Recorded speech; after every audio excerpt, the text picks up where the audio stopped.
বঙ্গোপসাগরে উপস্থিতি বাড়াতে বাংলাদেশে বন্দর দেখছে যুক্তরাষ্ট্র, অর্থাৎ বঙ্গোপসাগরে মার্কিন যুক্তরাষ্ট্র তার উপস্থিতি বাড়াতে চায়। এই জন্য একটা বন্দর তারা দেখছে, খোঁজ করছে যে সেখানে তার উপস্থিতি যদি থাকে তাহলে চীনকে একটু মোকাবেলা করা যাবে বা ভারসাম্য একটা রক্ষা করা যাবে।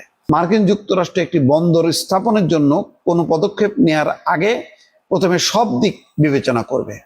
তাহলে তো সেই বোঝা গেল যে শেখ হাসিনার কথাই সত্য, যে চিটাগাং, মিয়ানমার, এখানে একটা খ্রিস্টান স্টেট বানাবে, বে অফ বেঙ্গলে একটা ঘাঁটি করবে, এয়ারবেস করে কার উপর হামলা করবে। যদি একটা দেশকে দেখানো হয়, কিন্তু সেটা তো না, আমি তো জানি আরো কোথায় যাবে। এই জায়গাটার উপরে অনেকেরই নজর, সেটা আমি হতে দিচ্ছি না। এটাও আমার একটা অপরাধ, যে কারণে আমাদের কিছু সমস্যা সবসময় পড়তে হবে, আমি জানি, কিন্তু আমি ওটা পাত্তা দিই না।